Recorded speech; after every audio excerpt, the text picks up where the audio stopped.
ओम शांति शांति। असत से सत की ओर, अज्ञान से बोध की ओर, मृत्यु से अमृत की ओर और अशांति से शांति की ओर। 3 दफा जब शांति कहते हैं कि तीनों की एक एक दफा शांति मीन्स अल्टीमेटली पीस। सबसे इंपॉर्टेंट इंग्रेडिएंट है पीस।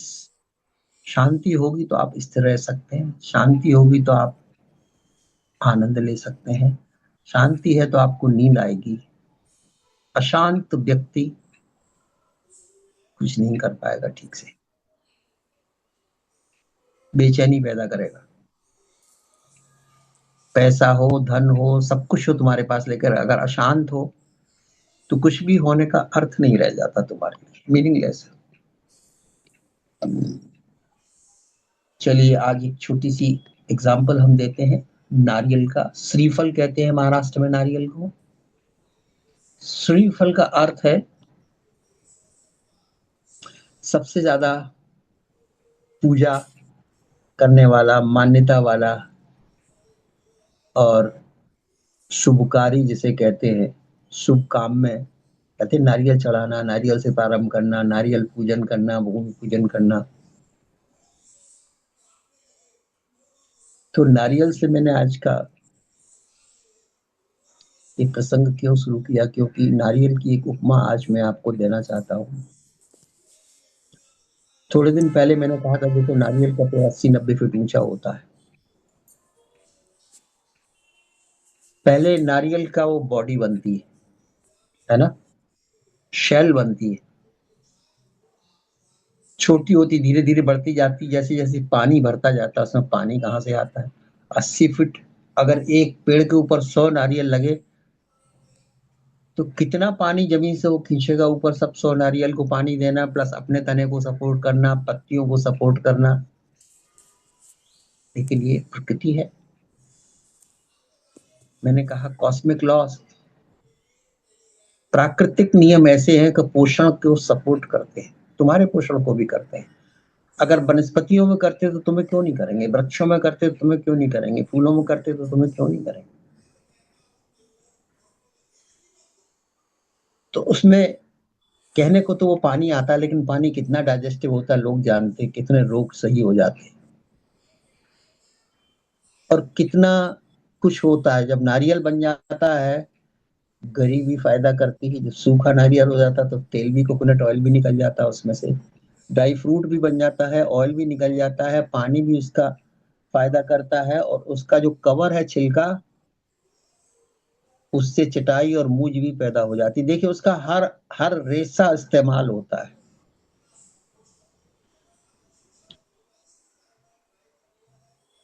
लेकिन सबसे इंपॉर्टेंट बात आज मैं क्यों इस चर्चा में लेके आया नारियल को, उसका कारण ये है कि नारियल जब कच्चा होता है तो उसकी गरी चिपकी हुई होती है सेल से। जब आप तोड़ते हैं, देखो एक नारियल से घायल बैठी है यहाँ सामने, नारियल की गरी छील रही थी और चक्कू हाथ में लगा लिया, टाका लग गए। कितनी कड़क होती है नारियल की गरी, उसकी सेल से निकालना, होती कि नहीं। उसकी ट्रिक होती है, उसका चाकू अलग होता है, उसका स्क्रैपर अलग होता है। महाराष्ट्र, कर्नाटका और केरला के लोग बहुत एक्सपर्ट इसको निकालने में, नॉर्थ इंडिया के लोग एक्सपर्ट नहीं। वो उनके लिए वो टफ है, ये इनके लिए यहाँ खेल है, उनके लिए बहुत टफ है। लेकिन जब ये पक जाता है तो अपने आप अलग हो जाता है, शल से अलग हो जाता है, बजने लगता है। पहले पानी बजता है, फिर जब नारियल बन जाता है तो कुछ बजता नहीं, और बाद में जब वो पक जाता है तो वो भी अलग हो जाता है। एग्जैक्टली ऐसा ही है, जिसे ध्यान कहते हैं, वेदांत कहते हैं, ऐसा ही। जब तक तुम अपरिपक्व हो तब तक तुम चिपके हो संसार से, वस्तुओं से,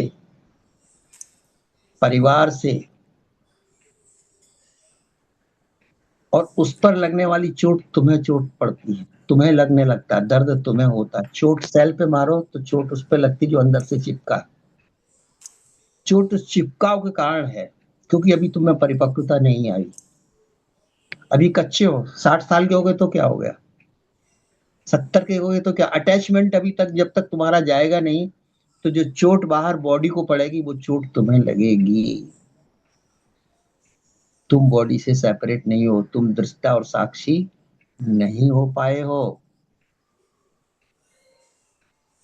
तुम अभी तक शरीर को मैं और मेरा कह रहे हो। मैं और मेरा का अर्थ चिपकाव, लगाव, अटैचमेंट, मोह। अगर ऐसे में मृत्यु हो जाए तो क्या हालत होगी, सोचो। अब समझ में आ गया मुक्ति क्या है, आ रहा है ना थोड़ा थोड़ा। एक हल्की सी झलक लग रही कि मुक्ति क्या है। मुक्ति तुम्हारी परिपक्वता है, मेच्योरिटी। जब रिश्ता इतना मैच्योर हो जाए तो फ्री हो गया अंदर से। अब कोई फर्क नहीं पड़ता, वो पक पक चुका है, वो टूटेगा भी, उसमें खरोच भी नहीं आएगी। तुम उसको सेल को गिरा दो, तोड़ दो, दो टुकड़े बाहर वालों को कर दो, अंदर को खरोच भी नहीं आएगी।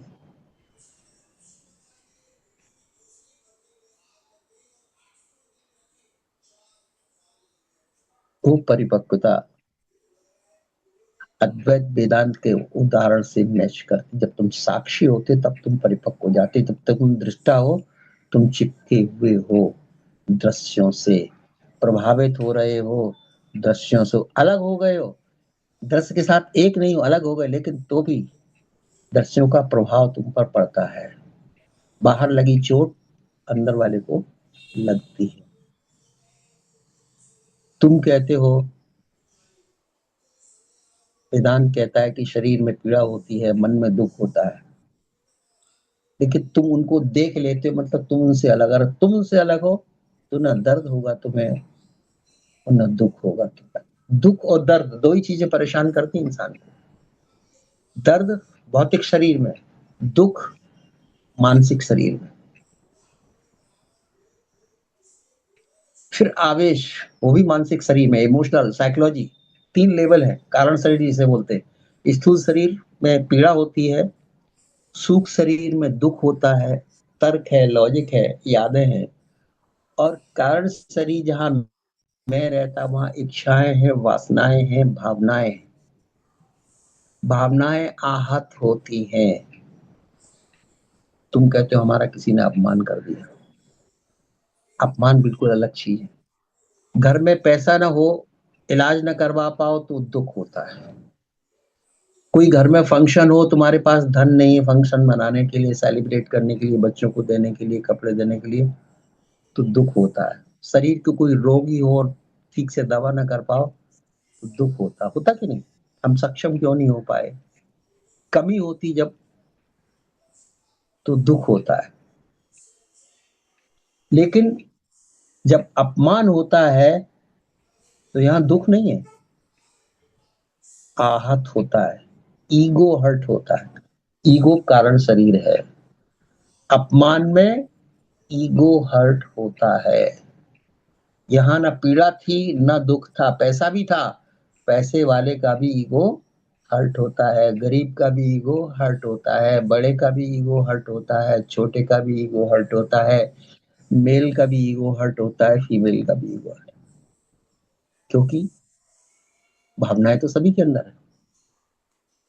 भावनाओं पर जब चोट पड़ती है तो आहत होती है। तो अब चूंकि उसी से लगा हुआ मैं है, अब मैंने क्यों कहा कि मैं कारण शरीर है, क्योंकि भावनाओं से बहुत नजदीक है। विचारों से दूरी तुम कर सकते हो, शरीर क्रियाओं पर आधारित एक्शंस, मन भी क्रियाओं पर आधारित है, लेकिन भावना प्रतिक्रिया है।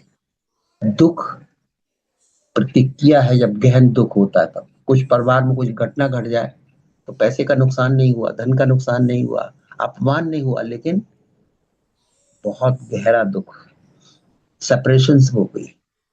You lost somebody.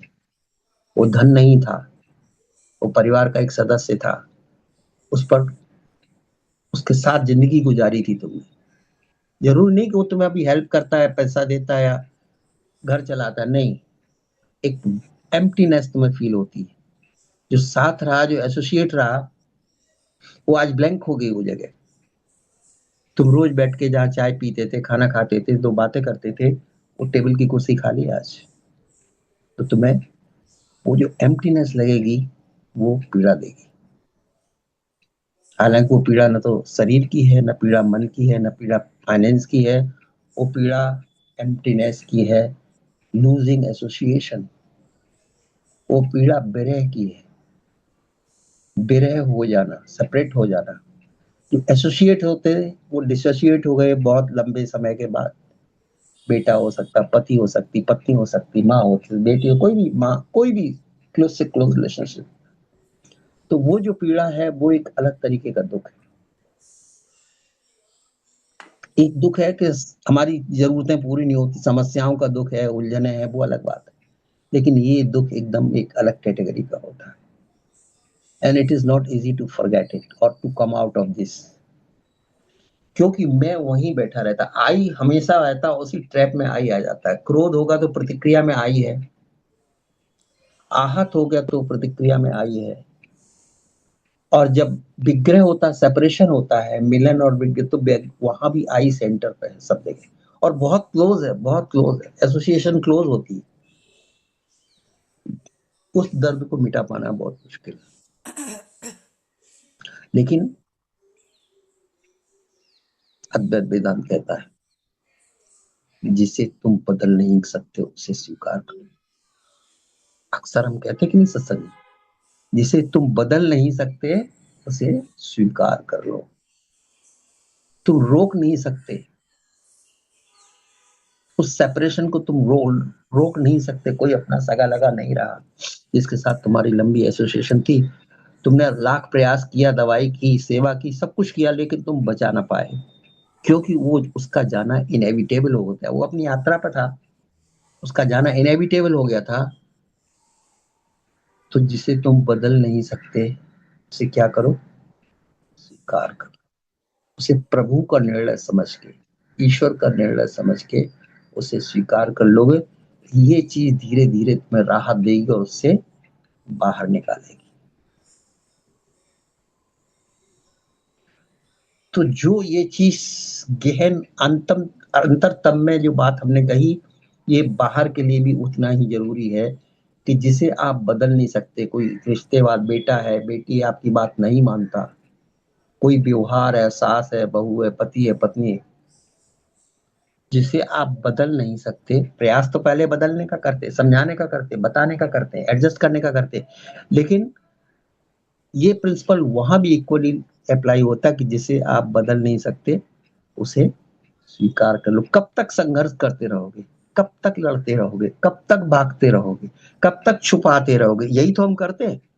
उसी चीजों को छुपाते हैं, उससे भागते हैं, उसको कवर करने की कोशिश करते हैं। तीसरा ना जान जाए, चौथा ना जान जाए, संसार ना जान जाए, समाज ना जान जाए, रिश्तेदार ना जान जाए।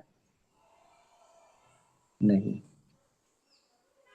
स्वीकार कर लो, फिर तुम्हें छिपाने की जरूरत, किसी से न बताने की जरूरत, न छुपाने की जरूरत। जो है उसे होने दो। Let the reality work out, let it come into the open. ना उसे तुम्हें, उससे किसी तरह का तुम्हें शर्म आए या भयभीत हो या अपमानित फील करो कि वो हमारा बेटा था या बहू थी या सास थी, उसने हमारी बात नहीं मानी। हमारा उसका लड़ाई झगड़ा या जो कॉन्फ्लिक्ट ऑफ इंटरेस्ट था, जो सब लोग जान गए, सब उससे समझ गए कि इनके बीच में बहुत किटपिट है। तो वहां भी मतलब सोशल रिलेशनशिप में भी ये इक्वली लागू होता है कि जिसे आप बदल नहीं सकते उसे स्वीकार कर। परिस्थितियों को आप बदल नहीं सकते जिनको, उसे स्वीकार कर लो। गरीबी है, अमीरी है, ऊंच है, नीच है, धन की कभी कमी है, कभी धन धन की अधिकता, कभी रिश्तेदारों का मिलना है, कभी बिछड़ना, कुछ भी होता है, बहुत कुछ होता है। हम सब जानते हैं क्योंकि हम सब परिवार में ही रहते रोज। तो ये जो तथ्य है, ये भी अध्यात्म वेदांत का ही है। इसे तुम बदल नहीं सकते, उसे स्वीकार करो। क्योंकि अस्वीकृति में दुख है, नीचे अंडरलाइन करते हैं, अस्वीकृति में दुख है। तुम उस संबंध को खींचे चले जाते हो, घसीटे चले जाते हो, स्वीकार नहीं कर पाते कि बेटा अब हमारी नहीं सुनेगा, बहू अब हमारी नहीं मानेगी, या सास हमारी नहीं मानेगी, या परिस्थिति को हम बदल नहीं पा रहे। लेकिन संघर्ष तो संघर्ष में मत रहो, कॉन्फ्लिक्ट जोन में मत रहो सारे टाइम। क्योंकि उससे तुम्हें, जब तक तुम अस्वीकार करोगे तब तक तुम दुखी बने रहो।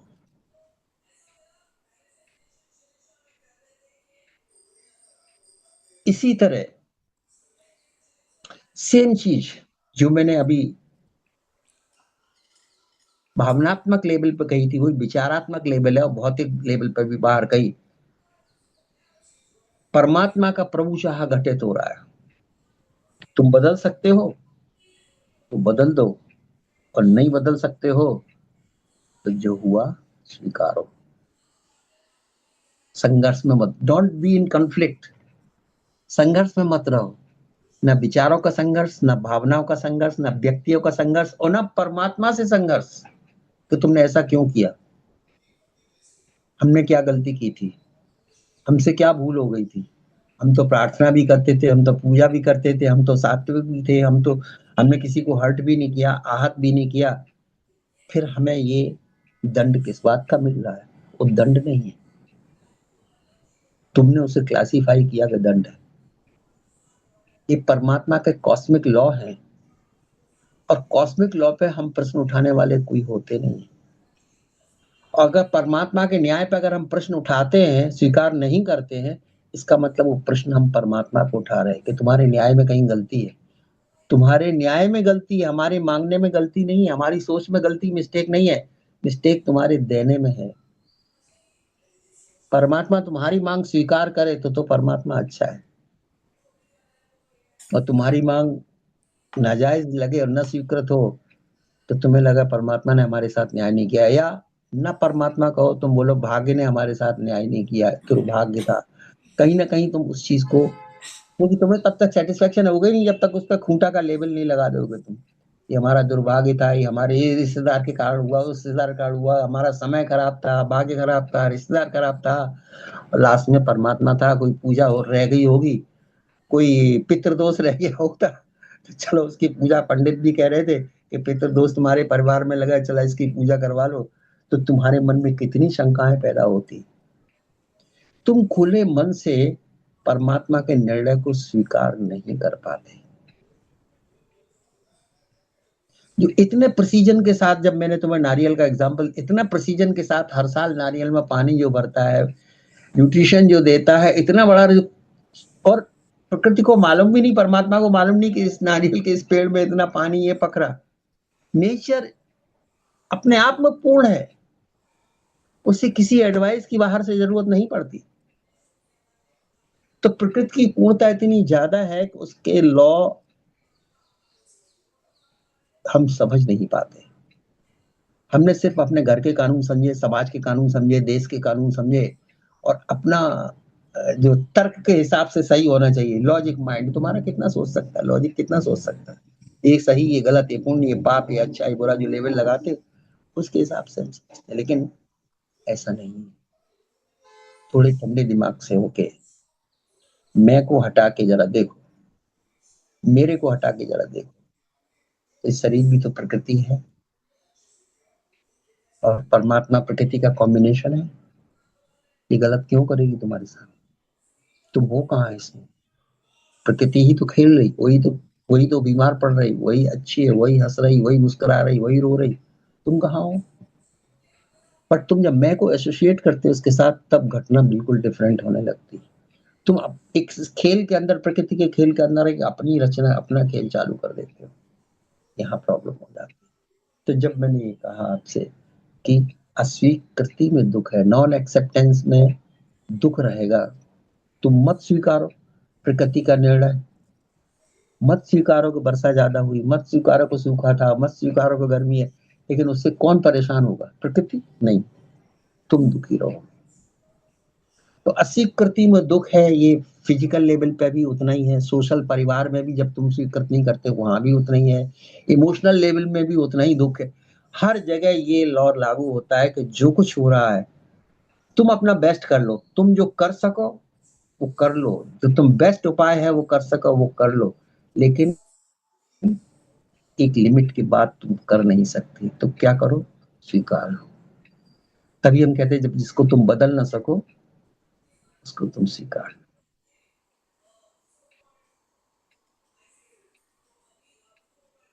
और इसीलिए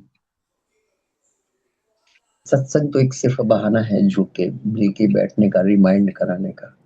समझदार तो आप लोग उतने ही जितने में हैं, कोई ज्यादा फर्क नहीं हम में और कोई, लेकिन थोड़ा रिफ्रेश कर देते हैं बैठ के। अब तुम नहीं तो क्या करेंगे? संसार की बातों में उलझे रहेंगे, घर में उलझे रहेंगे और किसी से बातें करेंगे, क्या करेंगे?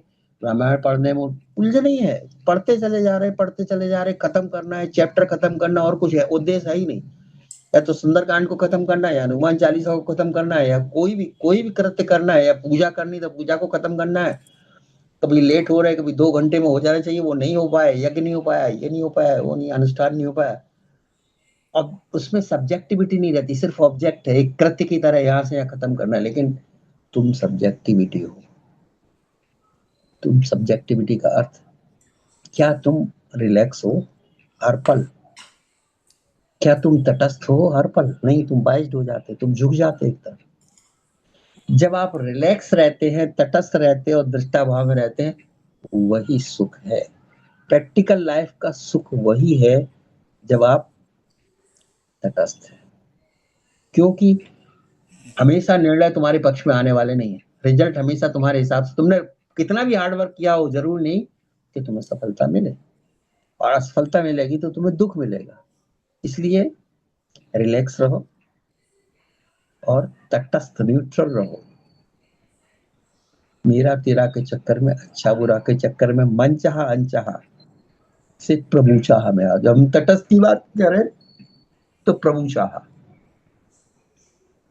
अब प्रभु चाहा है या प्रकृति चाहा है, जो भी है, तुमने प्रयास किया, ठीक, प्रयास तक ही तुम कर सकते थे, परिणाम तो तुम्हारे हाथ में है नहीं, तो तुम परेशान क्यों हो? तो स्वीकार करो, जो भी परिणाम आए उसके लिए तुम तटस्थ रहो।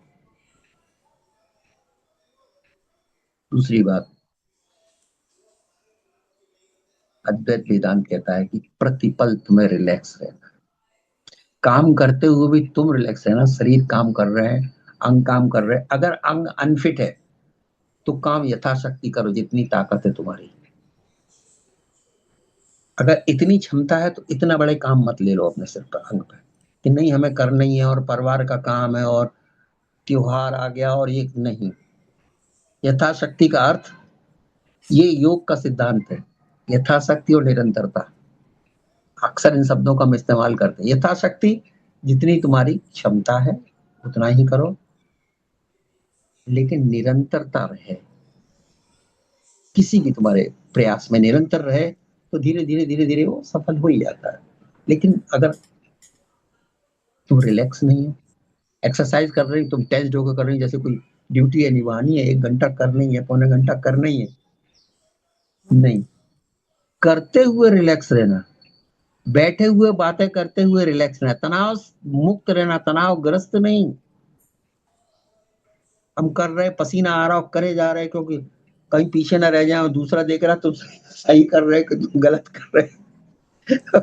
और शरीर जवाब दे रहा है लेकिन हम करे जा रहे। नहीं, 3 चीजें ध्यान रखना।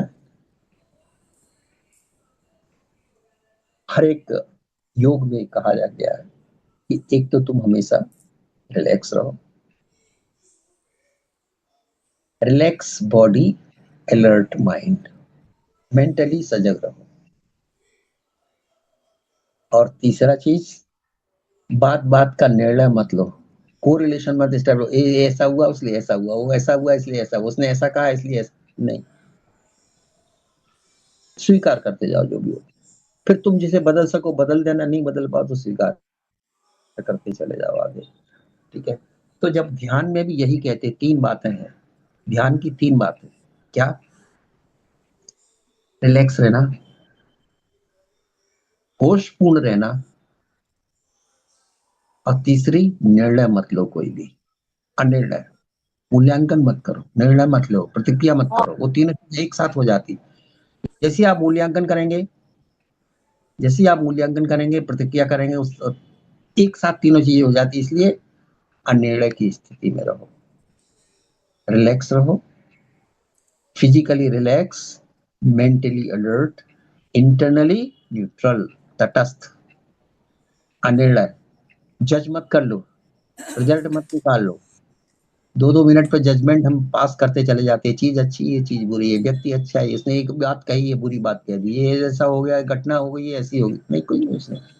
तो have a patience, have a patience, late the things happen. तुम जल्दबाजी मत करो, क्योंकि जल्दबाजी में जो कुछ करोगे कुछ ना कुछ गलत हो जाएगा तुमसे, चाहे अनचाहे में ही गलत हो जाएगा। तुम करने जाओगे अच्छे के लिए, लेकिन हो जाएगा गलत, क्योंकि उसका प्रोसीजर नहीं है। इसलिए जब ध्यान करने भी बैठो तो 3 चीजें याद रखो, ध्यान में भी 3 चीजें, अगर तुम दृष्टा हो तो दृष्टा बन के रहो बस, लेकिन शरीर बहुत अकड़ा के मत रखो। योगा कर रहे हैं तो ठीक है, तो सीधी स्पाइनल कॉर्ड रहे, और जितने भी योगा के प्रिंसिपल, लेकिन अगर हम ध्यान में कहें बैठो तो रीढ़ की हड्डी सीधी हो जरूरी नहीं, तुम रिलैक्स रहो, नहीं तुम सीधे ही करने में लगे रहोगे। इधर दर्द होना हुआ उसको सीधा करोगे, लेफ्ट में दर्द हुआ राइट को सीधा करोगे, इधर झुकाओगे उधर झुकाओगे, तुम एडजस्ट ही करते रहोगे तो ध्यान कब कर पाओगे? नहीं कर पाओगे तुम ध्यान। तो हम इसलिए हमें बोलता है रिलैक्स रहो, और मेंटली सजग रहो, अलर्ट रहो, एंड अब दृष्टा रहो, और अनिर्णय, कोई निर्णय मत लो, लेट द थिंग्स हैपन। विचार आ रहे, अच्छे विचार बुरे विचार मत लेबल लगाओ, विचार विचार है, ट्रैफिक है, मेंटल ट्रैफिक है, होने दो, घटने दो ना। भावनाओं की ट्रैफिक है, विचारों की ट्रैफिक है, सबके दृष्टा हो जाओ, और न्यूट्रल दृष्टा हो जाओ, बाइस मत बनो, अच्छे बुरे रिजल्ट नहीं, कुछ नहीं, जस्ट और देखो, ध्यान घटित हो जाता है, तुम करते नहीं हो। अगर ध्यान तुमने क्रिया समझ ली, क्रिया का अर्थ तुम करने वाले हो गए, डूअर हो गए, तो ध्यान होगा नहीं। संसार की क्रियाएं हैं, विचार करना क्रिया है, शरीर क्रिया है, और फिर प्रतिक्रिया करना भावनात्मक है। तुम इन सब क्रियाओं से अवस्था में चले जाओ, दृष्टा भाव, बस देखने वाले बनो। देखने वाले क्रिया कब बन जाता है? जब वो रिएक्शन करेगा, लेबल लगाएगा, मूल्यांकन करेगा, जजमेंट पास करेगा, तो क्रिया का हिस्सा हो जाएगा। तो अगर तुमने कहा कि हम प्रभु चाह को देख रहे हैं, अब कोई भी विचार आया, कुछ भी प्रभु चाह हो रहा, हम देख रहे हैं, नेचर से जो अपने आप हो रहा है, हम जस्ट देख रहे हैं। हमें हमें इतना ही काम है कि देखना है, हम अच्छे हैं बुरे नहीं, हम सक्सेसफुल है फेलियर है नहीं, हमें कहीं पहुंचना है, हम रहे जा रहे पीछे नहीं। अप्रभावित दृष्टा हो गए तुम, तो सफल ध्यान हो। भले 15 मिनट ही हुआ, 10 मिनट ही हुआ, लेकिन उन 10 मिनट या 15 मिनट में हम अप्रभावित दृष्टा रहे, उसका परिणाम क्या होगा? शांति मिल जाएगी, तटस्थता आ जाएगी, न्यूट्रलिटी आ जाएगी तुम्हें बाहर के भी उसमें, और धीरे धीरे जो अंदर तटस्थ होता है वो धीरे धीरे बाहर भी तटस्थ होना, बाइस्ड नहीं होगा, फिर वो तटस्थ होते शुरू हो जाता है, फिर वो परमात्मा को स्वीकार करता, अपना निर्णय नहीं, मेरा निर्णय नहीं, व्यक्तिगत निर्णय नहीं, अपना स्वार्थ के लिए नहीं जी रहा, वो नेचुरल जस्टिस के लिए जीता। Let let the things happen the way God wants us. After all दुनिया में लाया वो है, तुम अपनी मर्जी से संसार में आए नहीं, कोई भी काम तुम्हारा नहीं, सब काम उसी के, सारा उद्देश्य उसी का, सारा लक्ष्य उसी का, सारे गोल उसी के, और उसने एक पहले से एक मैप तैयार करके रखा है, बस उस मैप ही तुमको फॉलो करना है। लेकिन धीरे धीरे तुम्हें मैप ही समझ में आ जाए, तुम अपना मैप ड्रॉ मत करो, don't try to be your own architect, God God is your architect. तुम्हें धीरे धीरे पता चलने लगता है कि गॉड इज द आर्किटेक्ट, उसका प्लान है, उसका मैप है, ठीक है, वो लेके आया है, कुछ रखेगा, और फिर एक दिन जाना पड़ेगा। हम कुछ पाके जाए, खो के जाए, बिना किए जाए, करके जाए, कोई फर्क नहीं पड़ता। जब जाते हो तो कुछ तुम्हारा नहीं था, जब आए थे तब कुछ भी तुम्हारा नहीं था, और जब रहो तब भी तुम्हारा कुछ ना हो। अगर ये बात समझ में आ जाए, यही सक्सेस है तुम्हारे लिए, यही सफलता है, यही योग है। कि जन्म के टाइम मेरा कुछ नहीं था, मृत्यु के बाद मेरा कुछ नहीं रहेगा, तो बीच में तुम्हारा कहाँ से हो गया, कैसे हो सकता है? जब बिगिनिंग तुम्हारी नहीं, एंड तुम्हारी नहीं, तो मिडिल में तुम्हारी कैसे हो गई चीजें? तो फिर वो दुख देंगी लास्ट में। तो वो मेरे ही पन का तो दुख होता है, मेरे का छूटना दुख होता है, मेरे का एक्सीडेंट हो जाए तो दुख होता है, मेरा बीमार पड़े तो दुख होता है। जो कुछ होता है मेरे के कारण दुख देता, तो वो दुख तुम जबरदस्ती क्यों मोल ले रहे हो? परमात्मा का बना रहने दो ना।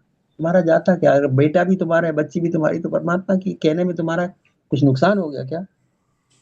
है? तुम्हारा कुछ चला गया क्या? तुम पजेसिवनेस के चक्कर में बहुत कुछ तनाव ले लेते हो। वस्तुओं पर पजेसिवनेस दिखाते दिखाते रिश्तों में पजेसिवनेस जब आ जाती है, पत्नी पजेसिवनेस, पति पजेसिवनेस, बच्चा पजेसिवनेस, घर पजेसिवनेस, जहां जहां पजेसिवनेस आया, तुम समझते नहीं, पजेसिवनेस तुम्हें तनावग्रस्त रखती है, सारे टाइम शांत होने नहीं देती। तुम डिस्पजेस कर दो, देखो तुम शांत हो गए। तुम कहते हो हम मुक्त हो जाए, तुम पजेसिवनेस से मुक्त नहीं हो पाती, मेरे से मुक्त नहीं हो पाती, तुम जिंदगी में कैसे मुक्त हो पाओगी ये बताओ? बेसिक चीज है। मेरे भाव से तो मुक्त हो जाओ भाई। ये छोटी मोटी चीजों में तो मेरा मत कहो।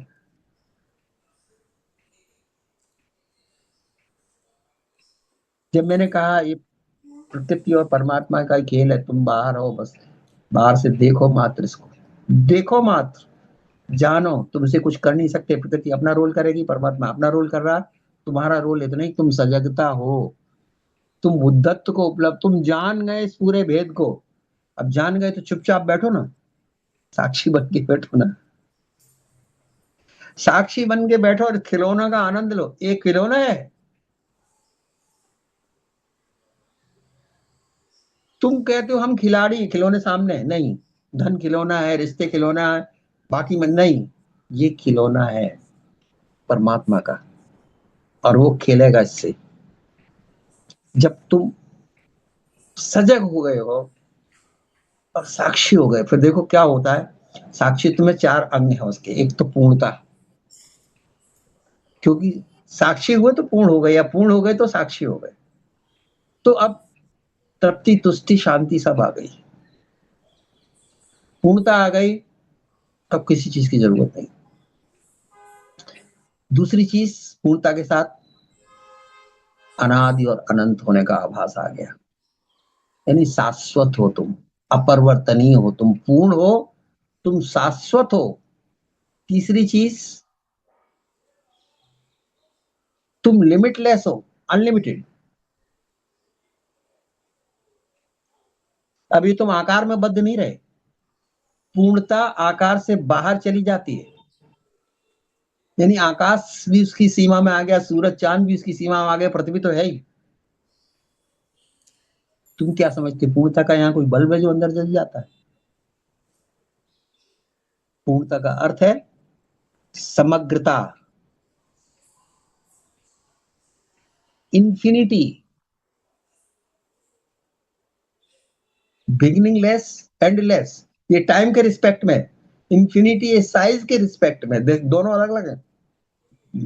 एक समय के रिस्पेक्ट में है, एक डिस्टेंस के, साइज के रिस्पेक्ट में।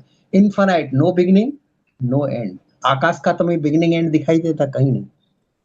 शुरुआत तुम्हारी क्या होती है एक्चुअली, तुम अंतर, अब तुम्हें अंतर आकाश का आज थोड़ा सा हिंट दिए दे रहे। ये जैसे डोम शेप है कि नहीं, सबका सिर खोपड़ी रहती ना, डोम शेप है कि नहीं, ये अंतर का आकाश यही बनता है। और इसमें न्यूरॉन चांद सितारे की तरह हैं। 90 बिलियन न्यूरॉन, जैसे आसमान में 90 बिलियन चांद सितारे हैं, ऐसे ही न्यूरॉन्स का एक केंद्र है। और ये अंतर आकाश शेप जो अंदर बनता है, ये अंतर आकाश की शेप बनती है। साक्षी कोई बिंदु नहीं है, इस समग्रता है। जैसे मैं बोलता बाहर आकाश है और पीछे बादल, बादल की शेप है, बादल की अपीयरेंस है, बादल की डिसअपीयरेंस है। इस साइड से आए कि इस साइड से आए, कि काले थे कि गोरे थे, कि अब आए और अब गए, उनका टाइम है। अपीयरेंस एंड डिसअपीयरेंस का टाइम है, उनका साइज है, उनकी शेप, उनका कलर, उनका सब कुछ है। इसी तरह से विचारों का साइज है, शेप है, भावनाओं का भी साइज है, शेप है, अपीयरेंस एंड डिसअपीयरेंस है। आकाश का कुछ भी नहीं है। आकाश है वही तो स्क्रीन है तुम्हारा, जिस पर सारी मूवी चल रही, तुम्हारी विचारों की, भावनाओं की, स्मृतियों की, यादों की, कल्पनाओं की, सब मूवी तुम्हारे अंदर चल रही है। और इस सबका किस पे चल रही? डोम शेप स्क्रीन है। ये फ्लैट स्क्रीन नहीं है। जो इंसान का हेड है, डोम शेप स्क्रीन है। ये अंतर का आकाश है, जिसमें सारी की सारी मूवी चल रही है।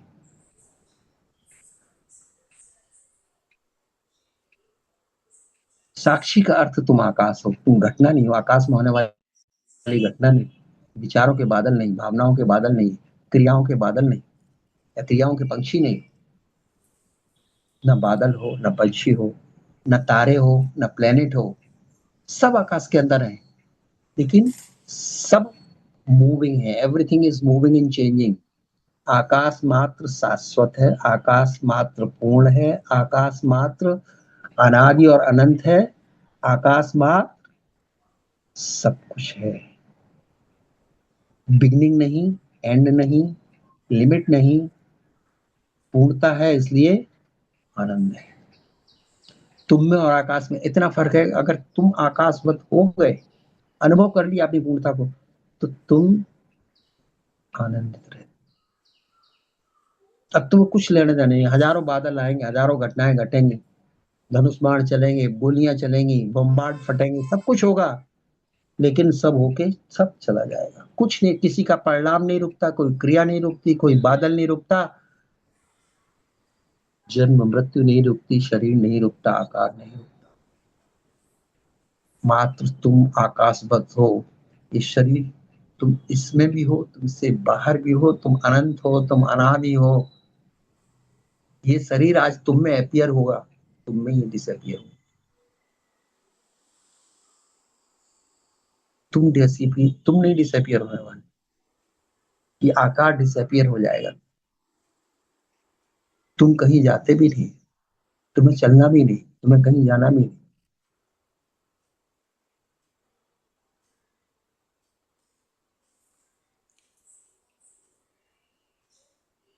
तो दो हिस्से हैं जब हम बताते हैं तुम्हें। एक है ध्यान, मेडिटेशन जिसे कहते हैं। ध्यान में क्या करते हैं कि हम दृष्टा से स्टार्ट करते हैं, यानी विचारों को देखना, देह को देखना, प्रतिक्रियाओं को देखना, यादों को देखना, भावनाओं को देखना, कल्पनाओं, अंतर अंतर, और उससे दूरी बनाते जाओ, दूरी बनाते जाओ, दूरी बनाते जाओ। दृष्टा साक्षी की तरफ झुकता जाता है।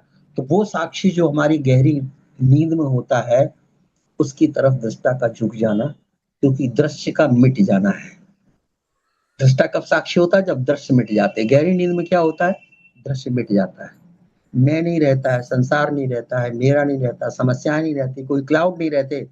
तो साक्षी मात्र, वो जो आकाश हम बता रहे तुम्हें, आकाश मात्र, साक्षी मात्र तुम हो। तो ये है मेडिटेशन।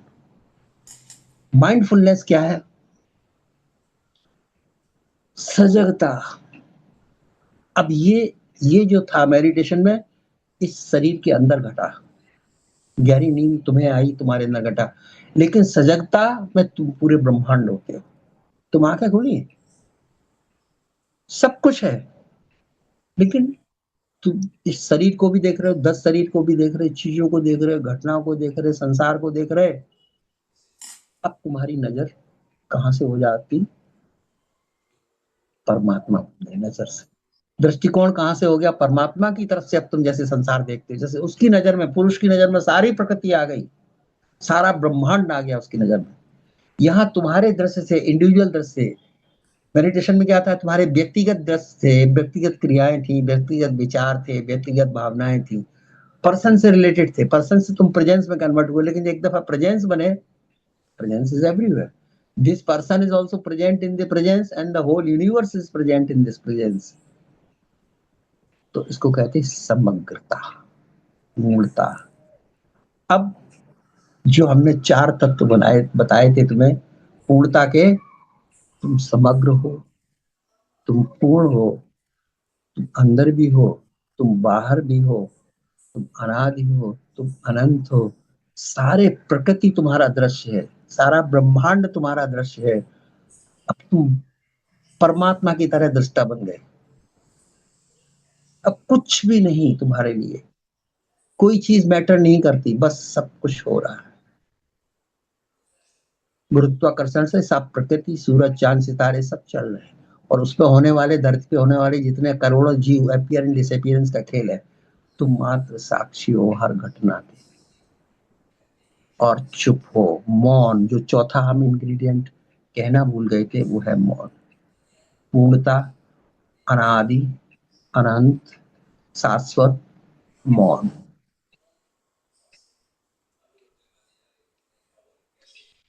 ये जो दोबारा में हमने बताया, ये है आंख खुले होने का प्रयोग। इसे माइंडफुलनेस कहते हैं। ये 5 मिनट भी कर सकते हो तुम, और जितने ही एक्सपर्ट हो जाओगे तो फिर तुम व्यक्ति की माइंडफुलनेस से समष्टि की माइंडफुलनेस हो जाते हो। तुम अपनी आत्मा से तुम ही परमात्मा हो जाते, तो फिर पता नहीं तुम्हें चलता। तभी कहते हैं आत्मा सो परमात्मा। कोई फर्क नहीं है। ये व्यक्तिगत घटाकाश में और परम आकाश में, समग्र आकाश में, महत आकाश में कोई फर्क नहीं। क्योंकि कभी ये आकाश बटे नहीं थे, हमेशा जुड़े थे सांसों से, कभी टूटे नहीं थे। आकाश कभी टूट नहीं सकता।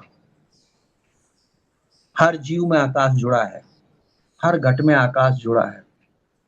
घटाकाश बन के तो जीव है। आकाश टूटा, जीव खत्म। सांस टूटी, जीव खत्म। इसलिए ये जो इंग्रेडिएंट मैंने बोले क्या क्या, उसकी क्वालिटी हो गई। पूर्णता, ठीक है, पूर्णता हुई तो अब इच्छा नहीं रही। अनादि अनंत, मतलब ये टाइम के हिसाब से है। फिर साइज के हिसाब से नो बिगिनिंग नो एंड। जैसे हमारा जन्म बिगिनिंग होता है, एंड होता है ना। तो फिर आकाश का कोई सिरा नहीं, स्टार्ट का कोई सिरा नहीं, एंड का। अनादि अनंत, no beginning no end, birthless deathless, निरंतरता, निरंतरता, सजगता। अब ये जो योग में हम तुम्हें दो तीन चीजें बताते थे, अब यहाँ देखो अप्लाई करो। निरंतरता, सजगता, मौन, पूर्णता, साक्षी। अचानक कुछ तुम अब देख भी नहीं रहे हो, कुछ जान भी नहीं रहे हो, कुछ जानने की जरूरत नहीं, तुम मात्र मौजूद हो। तुम मात्र होश पूर्ण तुम्हारी मौजूदगी है। अवेयरनेस, फुली कॉन्शियस अवेयरनेस है। इसको माइंडफुलनेस कहते हैं। सजगता, निरंतरता, निरंतरता, सजगता, सर्वव्यापकता। तुम सर्वव्यापी हो, अभी शरीर में ही व्याप्त नहीं हो। पूर्णता हो, सर्वव्यापकता हो, और मौन हो।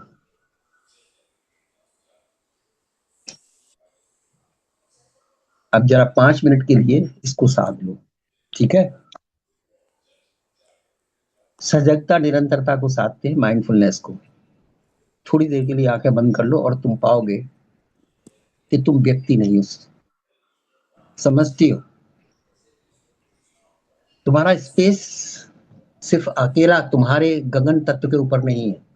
यहाँ से तो शुरू होता है, यहाँ तुमने स्टार्ट किया, लेकिन उसका एक्सपांशन देखिए कितना ज्यादा है। पहले तुम्हें लगेगा कि तुम्हारे अंदर, शरीर के अंदर स्पेस है, आकाश तत्व है या गगन तत्व है। और धीरे धीरे जब एक्सपांशन होता चला जाएगा, अटेंशन का, एक्सपांशन किसका होता है, अटेंशन। जितना ही तुम्हारा विस्तृत होता चला जाएगा, तुम पाओगे कि न ये शरीर है, सब घर, सब गांव, सब देश, सब पूरे प्लेनेट ही उसके अंदर है। अनंत का विस्तार है, अनंत का विस्तार है। अटेंशन तुम्हारा कितना तक जा सकता है।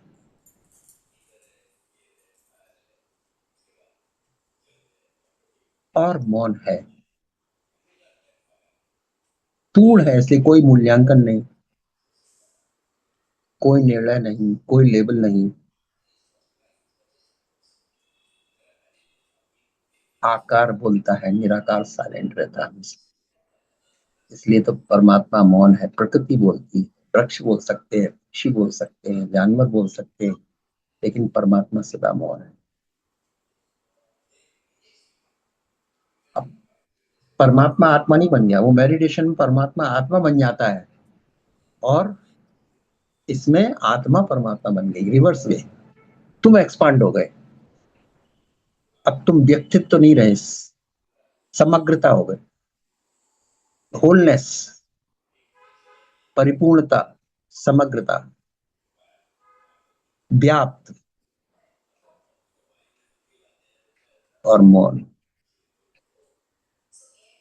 10 मिनट के लिए साधेंगे, फिर हम काउंट डाउन करेंगे, तब आगे बोल लेंगे।